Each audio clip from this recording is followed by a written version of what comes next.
Bismillahirrahmanirrahim. Rabbi shrah li sadri wa yassir li amri wahlul 'uqdatam min lisani yafqahu qawli, amma ba'du. Assalamualaikum warahmatullahi wabarakatuh. Waalaikumsalam.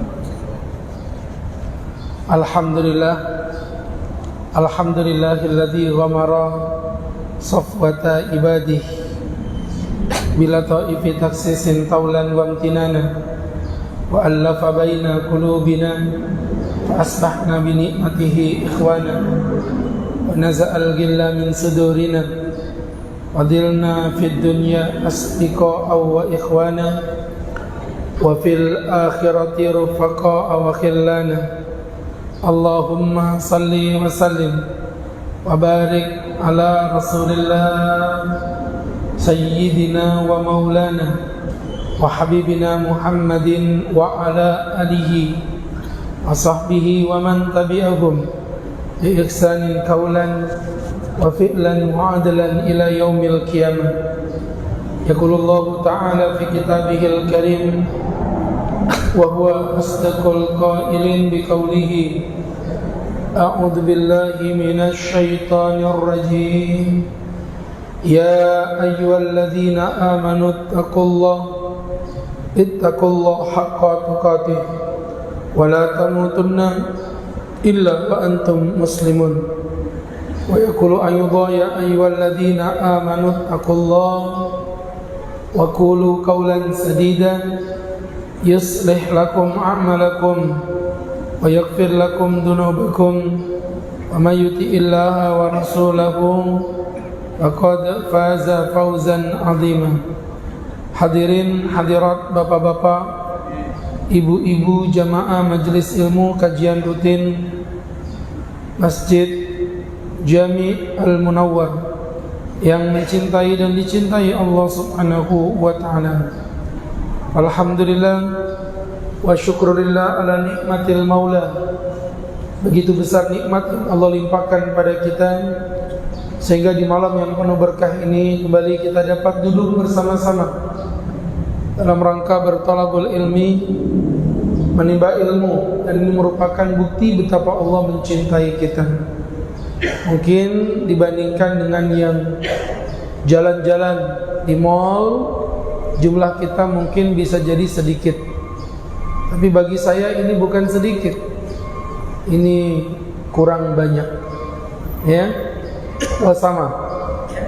Ini bukan sedikit, tapi ini merupakan pilihan-pilihan Allah yang digerakkan hatinya oleh Allah, sehingga kita dapat menjadi manusia terpilih yang dapat menghadiri kajian rutin di masjid yang kita cintai dan kita banggakan ini, di Masjid Al-Munawwar. InsyaAllah sesuai dengan namanya, Munawwar diambil dari kata nur, artinya cahaya, maka munawwar sesuatu yang bercahaya. Jemaah yang berbahagia, insyaallah tidak berpanjang dan tidak berlebar, kembali kita melanjutkan kajian kita, di mana kajian terakhir kita membicarakan masih tentang kitab mandi jinabah. Ya, betul Pak ya? Iyain aja Pak, daripada Bapak ikut bingung ya. Ya, jadi terakhir itu kita kalau tidak salah membahas tentang mandi junub dan pernak-pernik yang berkaitan dengan.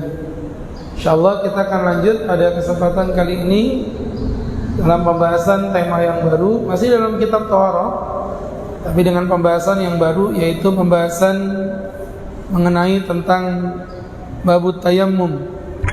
Ini merupakan pembahasan yang kadang-kadang diremehkan oleh banyak manusia. Alasannya apa? Ya, banyak air Pak Ustaz, ngapain bahas tentang bab tayammum? Loh, ilmu tuh gitu Pak, kadang kalau belum dipakai, belum dibutuhkan. Mohon maaf ya, tentang misalnya bab sholat jamak qashar, kadang orang gak mau belajar. Ngapain orang kita loh juga gak sholat jamak qashar. Termasuk misalnya sholat atau prosesi penguburan jenazah, belajar tentang fardu kifayah. Ngapain belajar fardu kifayah Pak Ustaz? Orang banyak kok imam-imam masjid, kaum-kaum masjid, ustaz-ustaz kampung yang siap juga ngurusin jenazah. Saya bilang bukan begitu Pak. Mohon maaf ya, ilmu itu kadang-kadang diremehkan pada saat kita tidak membutuhkan. Tapi nanti ketika kita udah kepepet, contoh berangkat haji di bandara, ditangkap itu sama penjaga bandara. Kenapa? Karena di dalam tasnya ada yang mencurigakan. Setelah dibuka, dipikirnya sabu-sabu, narkoba. Ternyata pasir. Dia bawa pasir 1 kresek. Ditanya, ini apa ini kok ada pasir? Dia bilang, ini nanti untuk bertayamum. Nah ini kan namanya nggak nyambung. Ya, kenapa? Karena tayamum itu bukan menggunakan pasir. Tayamum itu menggunakan debu. Beda, pasir dengan debu kan berbeda. Sehingga jamaah, ini yang tadi saya bilang penting untuk kita pelajari, penting untuk kita ketahui sehingga nanti jangan sampai terjadi kesalahpahaman. Baik, kita langsung masuk aja dalil pensyariatkan tayamum ya. Jadi tayamum itu secara bahasa artinya al-qasdu, berkeinginan. Secara istilah al-qasdu ila sa'id, berkeinginan menggunakan debu, litathhir, untuk bersuci, listibahati ma yubihul wudu wal ghusl, untuk memperbolehkan apa yang diperbolehkan, mandi ataupun wudu. Dari definisi ini tadi menggunakan debu, litathhir, mensucikan. Walaupun sebenarnya jujur Pak, orang kena debu itu makin bersih apa makin kotor? Kotor. Tapi di sini kita katakan ini membersihkan. Kenapa? Ini yang disebut namanya ta'abudiyah, beribadah. Kenapa Allah menggunakan debu Pak Ustadz? Supaya Anda tidak berkilah lagi. Kan kalau nggak ada air pakai debu. Andai kata nih, Anda bilang nggak ada air pakai misalnya pakai tembok. Nanti Bapak bilang nggak ada tembok ya Allah, pakai pohon. Nah, kalau kita di padang pasir nggak ada pohon ya Allah, panjang ceritanya. Makanya sama Allah ditembak pakai debu. Mau bilang apa lagi? Nggak ada debu. Nggak ada. Di mana tempat yang nggak ada debu? Ya Pak. Loh, mohon maaf, di masjid yang bersih begini pun kalau mau dicari ada. Loh, ini bersih nih. Atasnya, bawahnya, wallahu a'lam. Ya kan? Kadang-kadang tidak tersentuh, ada debunya. Nah, malah ada beberapa masjid itu yang kita ceramah gini, wih debunya banyak. Kita pengajian pakai baju putih, sininya kotor. Saya bilang, Pak, ini masjid kok debunya banyak. Oh, kalau itu mohon maaf Pak Ustadz, itu memang sengaja. Hah? Kok bisa?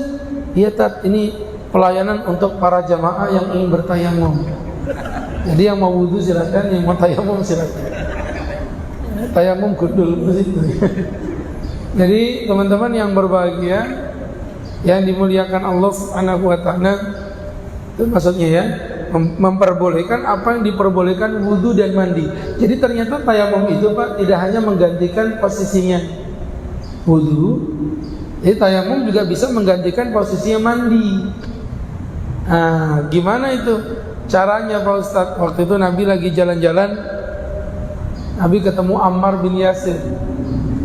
Ammar bin Yasir ini gulung-gulung di padang pasir, sehingga mukanya putih, kena debu, rambutnya putih semua. Akhirnya sama Nabi dipanggil, ngapain kamu gulung-gulung di padang pasir? Kata Ammar, ya Rasulullah, ajnabtu, aku tadi junub. Kata ma'aktu fi turabi, aku gulung-gulung di pasir. Fa akhbartu Nabi bidzalik, kemudian aku sampaikan kepada Nabi. Nabi tersenyum. Ngapain kamu kayak vampir gitu mukanya? Ya kan? Pikirnya Ammar, kalau tayamum pengganti wudu mirip kayak wudu, berarti tayamum pengganti mandi mirip kayak mandi. Ah, Bapak gulung-gulung di padang pasir situ ya. Itu begitu. Akhirnya Nabi tersenyum. Bukan begitu. Innama yakfika hakadha, cukup bagimu seperti ini. Kata-kata seperti ini ya dicontohkan oleh Nabi. Ternyata tayamum pengganti mandi dengan tayamum pengganti wudu itu sama saja, tidak ada bedanya. Jadi ternyata junub itu juga boleh digantikan dengan tayamum. Ya, hanya ada sebuah ucapan Apabila istri meminta apabila suami meminta berhubungan kepada istri, istri haram untuk menolak kecuali ada udzur yang syar'i. Di perempuan tuh saya sering bilang hati-hati ibu-ibu tuh, kalau menolak tanpa udzur yang syar'i haram. Ayyuma imra'atin, perempuan manapun, idza da'aha rajulun, jika dipanggil sama suaminya, ila firasyi, menuju ranjangnya, ngapain? Main petak umpet gitu? Ya itu, melakukan hubungan. Fa'abat, perempuan ini menolak, ma fihi ba'sun, tanpa alasan yang jelas, maka fala'anatal malaikata hatta antasna, akan datang malaikat melaknatnya sampai datang waktu subuh. Apalin ya, nanti kalau pulang ke rumah istri diajak berhubungan nggak mau, bacain hadis tadi. Senang banget bapak baca hadis ya. Jadi teman-teman yang dimuliakan Allah, sampai datang waktu subuh ya dilaknat oleh para malaikat. Tetapi kalau istri punya udzur boleh menolak. Contoh misalnya istri datang bulan, dek berhubungan, tidak mas, dipaksa Pak Ustadz, jangan mau, say no to drug. Sekali tidak, tetap tidak. Dipaksa Pak Ustadz, lari, dikejar, teriak minta tolong, tolong begitu ya. Ketemu Pak RT, kenapa Bu? Saya mau diperkosa Pak.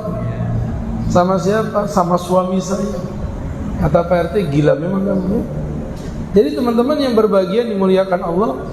Nah muncul pertanyaan, boleh nggak perempuan menolak berhubungan suami istri dikarenakan tidak ada air? Nah, ini pertanyaan. Jadi di situ para ulama mengatakan tidak diperbolehkan. Kenapa Pak Ustadz tidak diperbolehkan?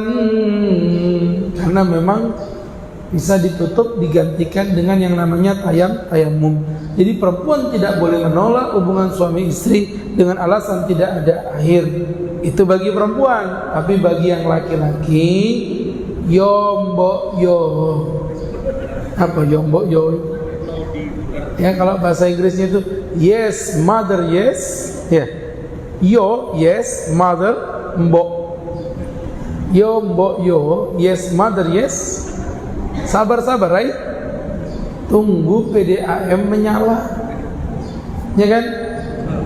Cuma namanya manusia nggak bisa ditebak.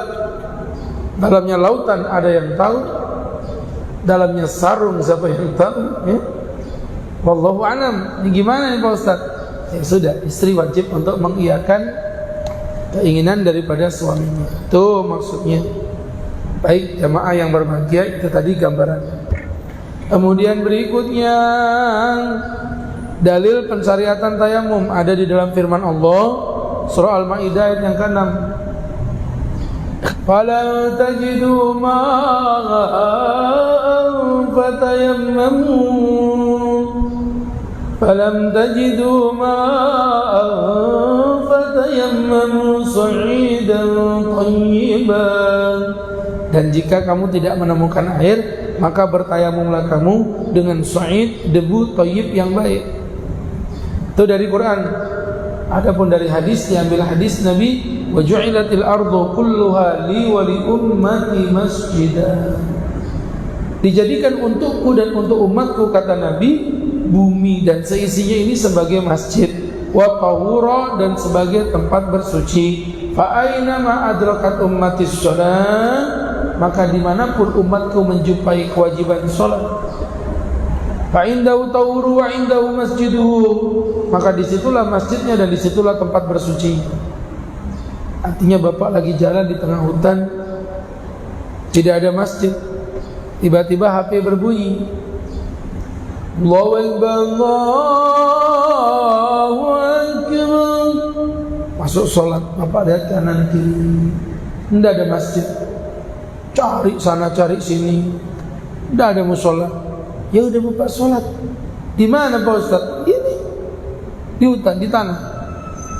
Naik perjalanan, terdengar adzan, mau sholat silakan. Sholat di mana? Jalan. Tapi tidak bawa sejadah Pak Ustaz. Sholat di atas tanah. Tapi tanahnya kotor Pak Ustaz. Kotor belum tentu najis. Mau lari kemana kau? Tidak bisa. Makanya nggak bisa ngeles Pak. Kenapa? karena bumi Allah dijadikan masjid dan alat bersucinya ada di situ. Kalau nggak ada air ya tayamum. Enak jadi orang Islam ini Pak. Hukumnya jelas, tidak bisa ditawar. Babi itu dari manapun haram. Mau Bapak di Inggris, di Belanda, di Jepang, di Cina, babi haram.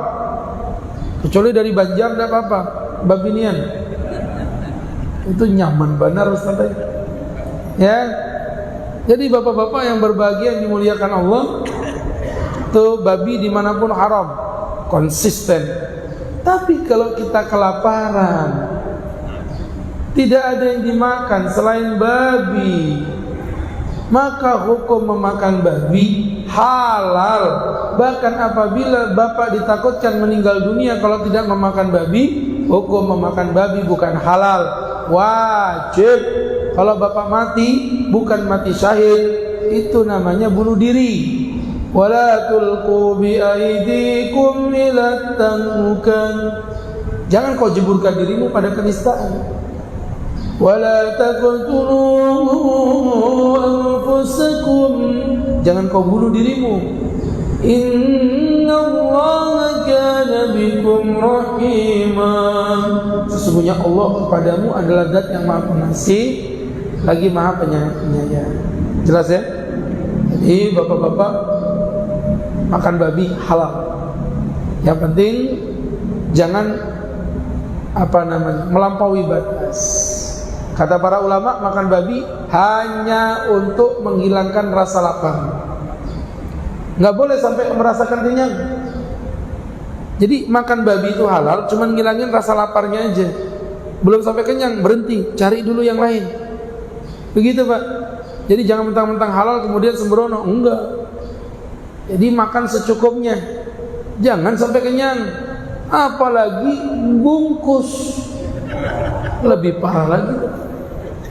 Jadi bapak-bapak, mumpung halal nih Pak Ustaz, kenang-kenangan dari Hong Kong. Jadi teman-teman ya, tuh nggak boleh berlebihan. Di Islam tuh begitu Pak. Wudu pakai air, nggak bisa nggak pakai debu. Tapi kalau memang tidak ada pilihan, maka hukumnya diperbolehkan. Baik. Pertanyaan berikutnya, Pak Ustadz, apa boleh mayat ditayamumi? Para ulama mengatakan bahwa boleh mentayamumi mayat dengan 3 keadaan. Ini perlu saya jelaskan, sempat heboh dulu di masa pandemi, di mana mayat-mayat korban meninggal dari pandemi itu kebanyakan tidak dimandikan. Ya, ini mungkin menjadi pertanyaan. Bahkan kemarin sempat ada jemaah konsultasi ke rumah. Ustaz, almarhum ibu meninggal dalam kondisi pandemi, dikuburkan di kilo 15. Tidak tidak dimandikan, hanya ditayamumi. Disolatkan hanya sebagian kecil orang, dan yang lebih parah itu tidak dibuka pakaiannya, langsung ditutup dengan plastik begitu sebagai pengganti kain kafan. Sekarang pemerintah ini sudah memperbolehkan untuk membongkar. Jadi yang punya keluarga yang mau bongkar silakan. Ya seperti itu. Karena otomatis virus COVID-nya udah mati. Gimana tak? Saya bilang nggak usah. Kasihan mayatnya. Kehormatan mayat itu akan kau robek-robek pada saat kau bongkar kuburan. Kecuali kalau dia melakukan yang haram, karena memang mentayamumi mayat itu di dalam fikih Islam diperbolehkan dengan 3 catatan. Yang pertama, ketika tidak ada air. Jadi mayat itu betul-betul Pak berada di tempat yang tidak ada air, maka boleh untuk bertayamum. Yang kedua, perhatikan, ketika mayat itu dengan dimandikan bisa menyebabkan kemudorotan. Mudorot itu bisa untuk dirinya sendiri atau mudorot untuk orang lain yang memandikan. Kalau mudorot untuk diri sendiri, contohnya mayat korban kebakaran. Itu kadang-kadang ada yang kebakarannya setengah. Jadi kalau dimandikan, otomatis tubuhnya yang kebakar tadi akan larut abunya. Itu membuat tubuhnya jadi gak sempurna. Itu yang seperti itu namanya memudorotkan mayat. Yang kayak begini, dah gak usah dimandikan, cukup ditayamumi saja. atau memudaratkan orang yang memandikan. Contohnya kayak tadi yang masalah COVID. Ya, di mana medis berkata, kalau kita ini kan dari sisi ulama simpel aja. Kaidahnya fas'alu ahla dzikri in kuntum la ta'lamun. Tanyakan pada pakarnya jika memang kamu tidak mengetahuinya. Lah, kita sebagai para guru yang mengajar fikih, kita menyandarkan pendapat kita pada apa yang distatementkan oleh dokter. Kami tanya, Pak Dokter, itu kalau mayat mati COVID memang bisa menularkan COVID-nya kepada yang hidup? Kata dokter bisa. Ya udah, kami bersandar dari situ, makanya kami memperbolehkan, memfatwakan bolehnya mayat untuk ditayamumi. Nah, kok misalnya ternyata dokternya bohong, itu urusan dia dengan Allah. Kita tidak tahu nih, kita orang lagi galau gitu Pak, katanya konspirasi dunia lah macam-macam. Nah, itu kita kembalikan kepada pakarnya aja. Kita nggak usah ngarang begitu. Kalau bahasa Inggrisnya itu apa? Meramput begitu ya. Jadi kita nggak usah meramput. Tahu meramput? Nggak bisa bahasa Inggris Bapak. Nggak usah meramput itu. Ya, jadi kita kembalikan kepada pakarnya aja. Masalah nanti pakar berbohong, urusan dia dengan Allah. Kita itu begitu Pak, standarnya, nggak usah gampang bingung jadi orang. Orang-orang bodoh itu berstatement semua di media sosial. Wah, ini konspirasi, ini apalah. Saya tidak tahu konspirasi, yang saya tahu kontrasepsi ya. Nah, ini jamaah yang berbahagia, saya bilang tidak begitu. Wallahu a'lam bishawab. Kemudian yang ketiga, apabila dia mati di antara lawan jenis. Tahu? Mati di antara lawan jenis. Ada perempuan mati di kalangan laki-laki, tidak ada perempuan. Ada perempuan mati di kalangan laki-laki, tidak ada perempuan. Atau dibalik, ada laki-laki mati di kalangan perempuan, tidak ada lakinya. Emang bisa tergambar Pak Ustaz? Loh, kenapa tidak? Bisa aja Pak. Ya, hanya jamaah yang dimuliakan Allah Subhanahu wa ta'ala.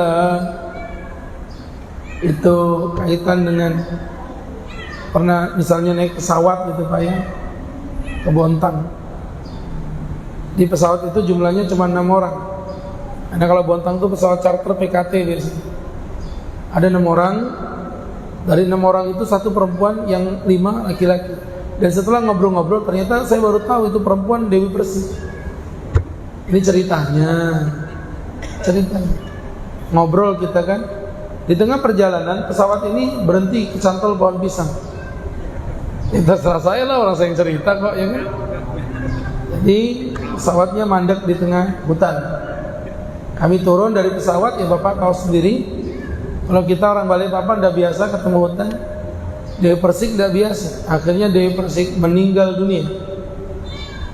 Pertanyaannya, siapakah yang berhak memandikan Dewi Persik? Aha, sebagai ustadz yang bertanggung jawab, gitu. No, enggak boleh. Tapi kan ini darurat, dah ada.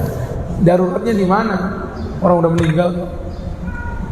Jadi yang memandikan siapa yang memandikan? Yang memandikan tidak ada. Dewi Persik tidak dimandikan, cukup ditayamumi saja, walaupun matinya di pinggir sungai. Walaupun matinya di pinggir sungai. Jadi begitulah Pak hukum Islam. Dulu kan sempat heboh tuh, ada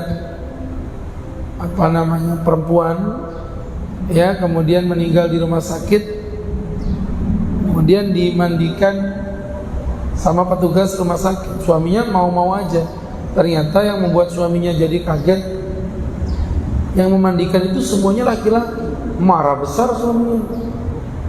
Digugatlah rumah sakit itu. Rumah sakitnya berkelit. Rumah sakit, loh ini kan kami tidak tahu. Karena mohon maaf aja, kondisinya tidak ada perempuan yang menjadi perawat pada saat itu, hanya laki-laki yang bisa memandikan. Tetap tidak boleh. Kenapa? Karena nggak ada unsur darurat. Darurat dari mana? Orang dia udah meninggal kok. Nah, lain halnya kalau orang hidup Pak, baru ada darurat namanya. Contohnya gimana? Bapak suka mancing? Lagi mancing. Bapak kalau suka mancing? Kalau saya tidak terlalu suka mancing. Karena orang yang suka mancing itu biasanya nggak bisa maju hidupnya. Ya, orang suka mancing, hidupnya nggak bisa maju. Karena kalau maju kejebur Pak. Aduh Bapak ini susahnya, lambat betul mikir.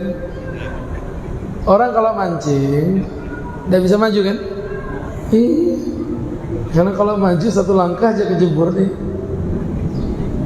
Jadi bapak-bapak ketika lagi mancing, tiba-tiba ada perempuan tenggelam, tolong. Wah, akhirnya bapak dengan heroik menjebur. Udah di depan perempuan tadi, terus bapak, tolong Pak. Ah, tidak, kamu bukan mahramku. Tidak, kondolmu situ. Ini orang udah mau mati, mahram dari Hongkong, disentuh, halal, dipeluk, nggak apa-apa, seret sampai pinggir pantai, begitu. Tapi sudah pinggir pantai lepas, bapak bilang mumpung halal nih Ustaz, nggak boleh. Kadang nakal juga bapaknya. Jadi jamaah yang berbahagia nggak bisa, ya lepas. Setelah dilepas, ternyata perempuan ini butuh napas buatan. Dan di situ tidak ada siapa-siapa kecuali bapak. Apa hukum memberi napas buatan? Tergantung. Kalau masih muda wajib. Kalau udah nenek-nenek sunnah. Ya enggak, tetap nenek-nenek tetap dikasih napas buatan, cuman pakai sedotan, gitu kan? Jadi jamaah yang berbahagia yang dirahmati Allah. Yang haram jadi halal jamaah, itu karena ada unsur darurat.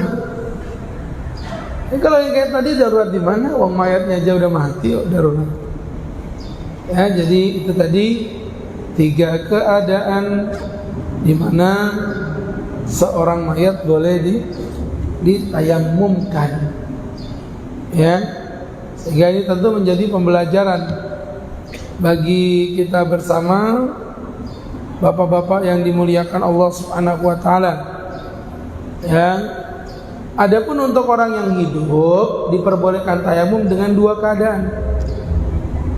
1, tidak memiliki air secara zat, atau yang kedua tidak memiliki air secara hukum.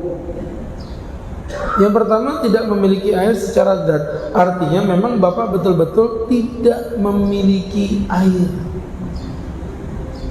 Bapak cari kanan kiri udah nggak ada, ya, udah betul-betul nggak ada.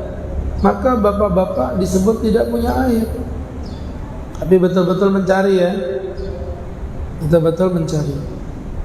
Artinya jangan nanti rumah mati PDAM langsung tayamum, tidak. Tapi kita udah ikhtiarkan, kita udah cari dulu. Itu maksudnya begitu hadirin yang dimuliakan Allah. Jadi kita mencari terlebih dahulu. Nah, kalau udah dicari baru nggak ada, baru tayamum. Ya. Terus gimana kalau tengah-tengah sholat ketemu Pak Ustaz? Tengah-tengah sholat bapak ketemu, batal sholat. Sholatnya udah selesai. Assalamualaikum warahmatullahi. Assalamualaikum warahmatullahi. Bangun keluar situ ternyata ada air, kerannya kebuka nyala. Apa wajib mengulangi sholatnya? Pilihan. Bapak mau ulangi sholat, monggo. Bapak tidak mau ulangi sholat juga apa-apa. Dulu ceritanya kan begitu hadisnya, ya. Ada 2 orang sahabat lagi melaksanakan safar. Di tengah safar mereka tidak punya air. Akhirnya mereka pun melakukan tayamum. Selesai sholat, salam. Habis salam turun dari gunung. Ternyata di bawah gunung itu ada oase. Oase itu apa? Tempat kubangan kumpulan air. Nah, di situ Pak, akhirnya mereka berdebat. Yang satu bilang, loh kita nemu air berarti kita batal, kita harus ngulangin sholat lagi. Yang satu bilang, oh tidak, kan kita udah sholat. Kalau udah sholat, ya udah lewat, berarti kita nggak perlu ngulangin lagi. Lihat, ini sama-sama sahabat. Di zaman Nabi aja bisa ada khilaf. Nah gitu kok ada orang ngomong kita kembali ke zaman Nabi, ikutin sahabat. Ngomong sahabatnya aja khilaf. Ini ada Nabi loh Pak, udah khilaf mereka. Apalagi pasca wafatnya Nabi Muhammad, lebih ngeri lagi. Lebih banyak lagi perbedaan di antara para sahabat, dan memang perbedaan itu bagian dari fitrah. Ya, sehingga teman-teman yang berbahagia, yang dimuliakan Allah Subhanahu wa taala, akhirnya mereka berdua mengadu kepada Rasulullah. Ya Rasul, ini kasusnya begini. Bagaimana ya Rasul? Apa jawab Nabi? Kamu yang tidak mengulangi salat,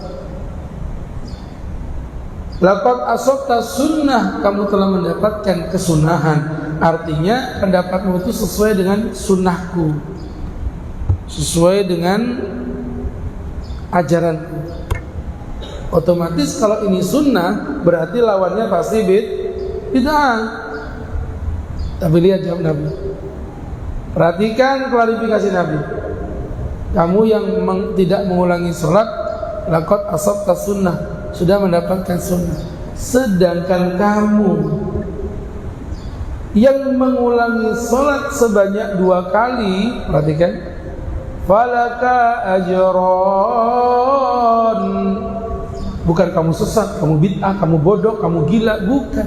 Tapi kamu mendapatkan 2 pahala. Ini Rasulullah luar biasa. Ya, nggak gerusak-gerusuk kayak orang zaman sekarang itu. Ini sunnah, lawan katanya ini bid'ah. Ini sunnah, ini sesat. Enak betul dia nyesat-nyesatkan orang. Ada beberapa masalah yang memang sudah menjadi kesepakatan di antara ulama. Nah, itu betul kalau Bapak sesatkan. Ada perempuan tidak pakai jilbab, itu salah. Mau diapakan pun, madhab manapun tidak ada yang mendukungnya. Makanya kalau tidak pakai jilbab itu salah. Tapi kalau ini berjilbab, yang ini bercadar, harus saling menghargai. Jadi orang jangan gampang kaget Pak. Ada orang penganut madhab Syafi'i melihat orang bercadar, bilang, apa nih bercadar? Teroris. Ini aliran sesat. Padahal mohon maaf Pak ya, kalau kita boleh jujur-jujuran ini, dalam madhab Syafi'i, dalam qaul yang disampaikan oleh Imam An-Nawawi, madhab Syafi'i itu bercadar. Bapak buka googling di YouTube saja. Madhab Syafi'i, madhab Ahmad bercadar, madhab Abu Hanifah, madhab Imam Malik tidak bercadar. Makanya kami ketika di Hadramaut yang notabene mayoritas bermadhab Syafi'i, di sana bercadar semua. 5 tahun Pak sekolah di sana, tidak pernah melihat mukanya orang Arab. 5 tahun, bayangin. Tidak pernah Ustaz melihat auratnya perempuan Hadramaut. Bukan karena keimanan, tapi karena gak ada yang dilihat. Dari atas sampai bawah tertutup semuanya. Sampai di sana itu, mohon maaf Pak ya, matanya pun tidak dibuka. Jadi pakai cadar gini, ditutupin lagi kayak kain selambu gitu. Jadi bapak-bapak yang berbahagia, artinya cadar itu masalah khilaf. Dalam madhab Syafi'i pun khilaf. Imam Ar-Rafi'i mengatakan tidak wajib. Imam An-Nawawi mengatakan hukumnya adalah wajib bercadar. Jadi dalam madhab Syafi'i pun terjadi perbedaan pendapat. Maksud Ustaz jangan gampang kaget. Kalau ada perempuan gak bercadar, tidak masalah, karena dia punya dalil. Tapi maksud Ustaz jangan pula kita menyesat-nyesatkan orang yang bercadar. Jadi mohon maaf Pak, ini kadang heboh. Apa kamu bercadar? Teroris. Apa kamu tidak bercadar? Nutup aurat, tanggung. Ini bercadar, ini berjilbab, saling menyalahkan. Yang ketawa, yang berpaha, ya kan? Jadi bapak-bapak yang berbahagia, ayo kita fokus. Ya, makanya mengikuti sunnah itu bukan cuma butuh ilmu, tapi juga butuh akhlak yang baik. Jangan sampai naudzubillah menyesatkan orang dengan dalih masalah khilaf yang sebenarnya masih bisa dibicarakan. Begitu ya. Wallahu a'lam bishawab. Itu yang pertama, ketika tidak punya air secara zat. Nah, yang kedua, tidak punya air secara hukum. Artinya dia punya air, tapi dianggap tidak punya air. Contohnya seperti orang sakit. Orang sakit di rumah sakit itu, situ kamar mandi. Tapi dia dianggap tidak punya air, karena dia dalam kondisi tidak bisa menggunakan air. Nah, ini yang kedua ini nanti yang jadi pembahasan kita, yang lumayan agak sedikit panjang, ya. Kita akan bahas di 2 pekan ke depan dengan izin Allah Subhanahu wa ta'ala.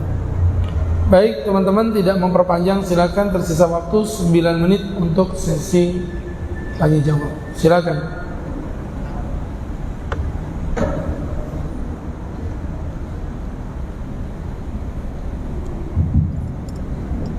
Assalamualaikum warahmatullahi wabarakatuh.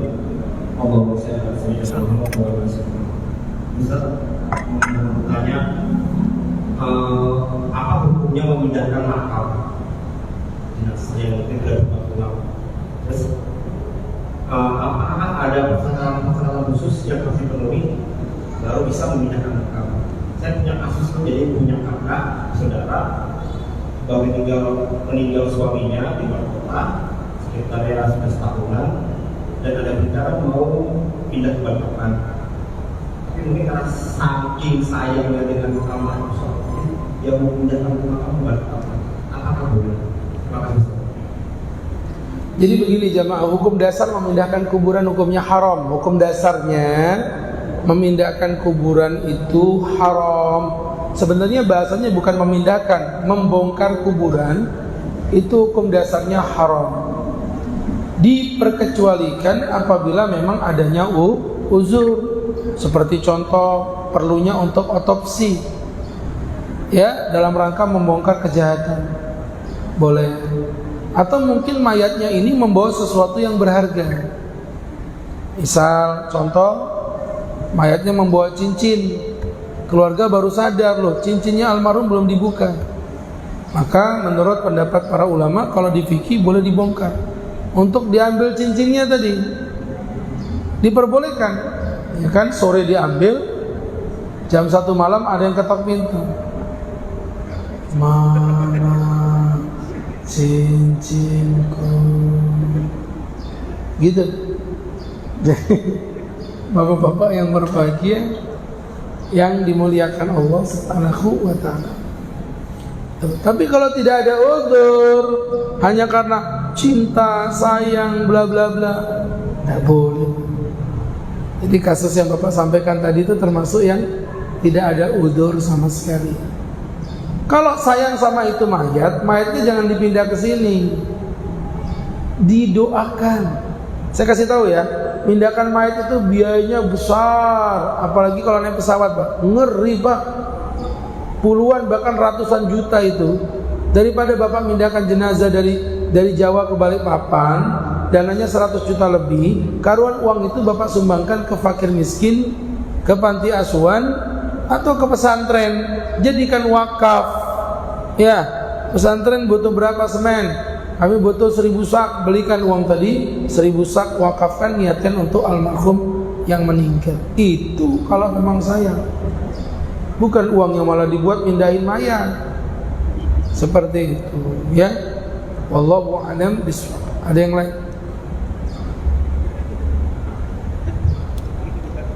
Assalamualaikum warahmatullahi wabarakatuh. Waalaikumsalam warahmatullahi wabarakatuh. Begini Pak Ustaz, tadi di Pak Ustaz, kalau di lingkungannya laki-laki itu perempuan meninggal cuma perempuan, cuma laki-laki semua yang ada. Artinya kan kita yang bukan ya, dan tidak perlu digantikan begitu, dan sebaliknya.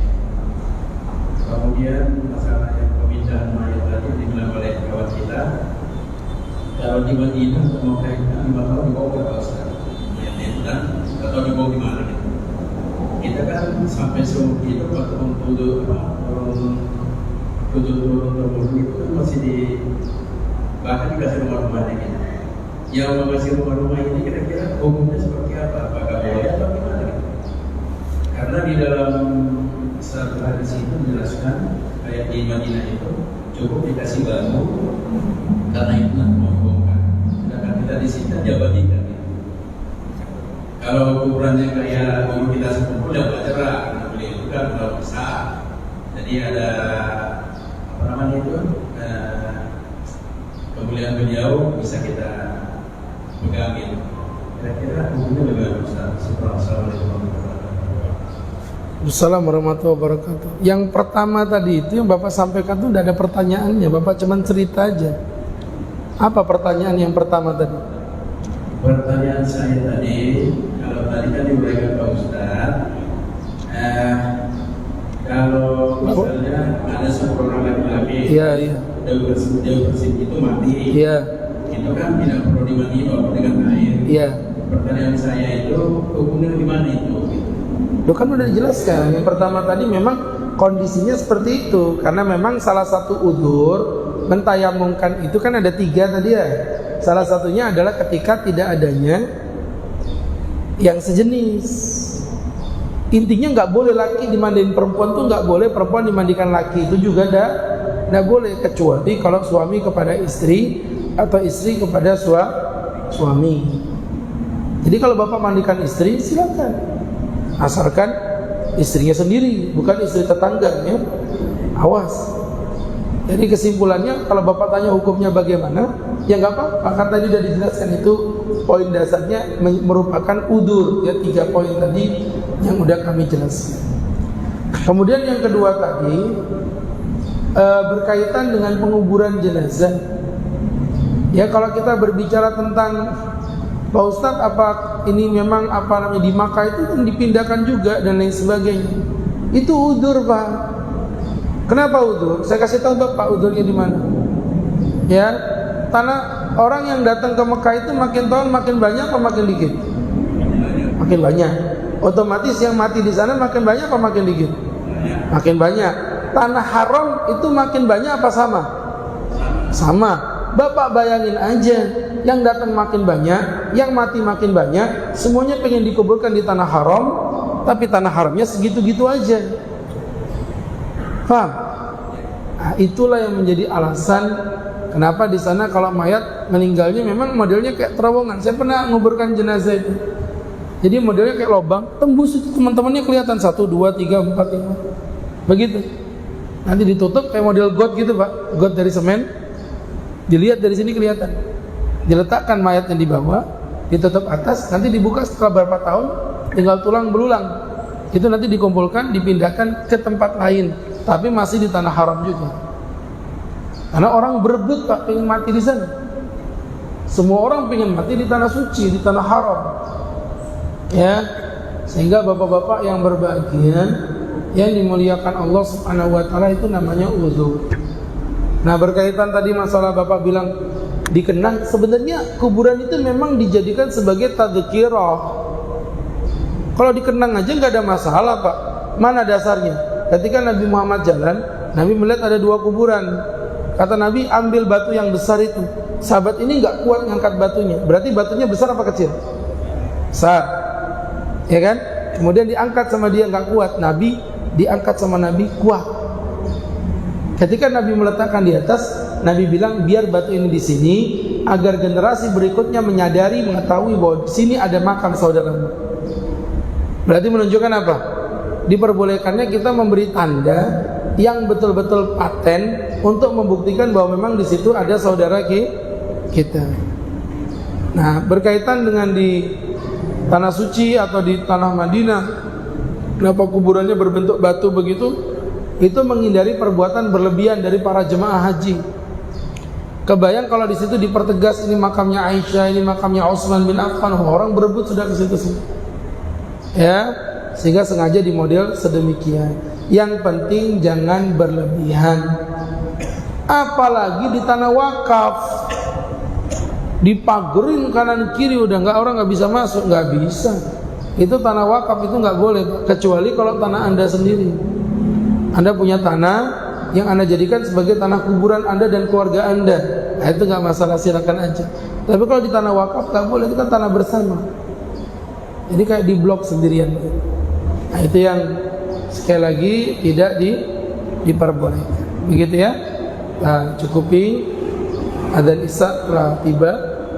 Ustaz, sebelum ditutup, saya mohon nanti mungkin beliau di depan masalah tayamum yang untuk si wanita tadi yang sendiri wanita itu meninggal, terus laki-lakinya itu semua laki-laki, terus nanti cara tayamumnya itu bagaimana? Cara tayamumnya sama dengan tayamum normal.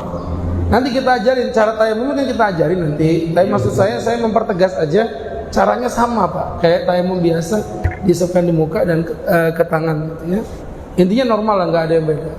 Baik, kita cukupi dengan membaca doa. Amin amin alhamdulillah rabbil alamin, salatu wassalamu ala sayyidil mursalin wa ala alihi washabihi ajma'in. Nas'aluka salamatan fid din wa afiyatan fil jasad wa ziyadatan fil ilmi wa barakatan fil rizqi wa tawbatan qabla al maut wa rahmatan indal maut wa maghfiratan ba'da al maut. Hawin alaina fi sakaratil maut wal afwa indal hisab wa najata minan nar. Rabbana atina fid dunya hasanah fil akhirati hasanah wa qina adzabannar. Wa sallallahu ala sayyidina Muhammadin نبي الأمي وعلى آله وصحبه وسلم وارزقنا له المتابعة له ظاهرا وباطنا يا أرحم الراحمين بفضل سبحانك ربك رب العزة عما يصفون سلام على المرسلين الحمد لله رب العالمين. Terima kasih. Assalamualaikum warahmatullahi wabarakatuh.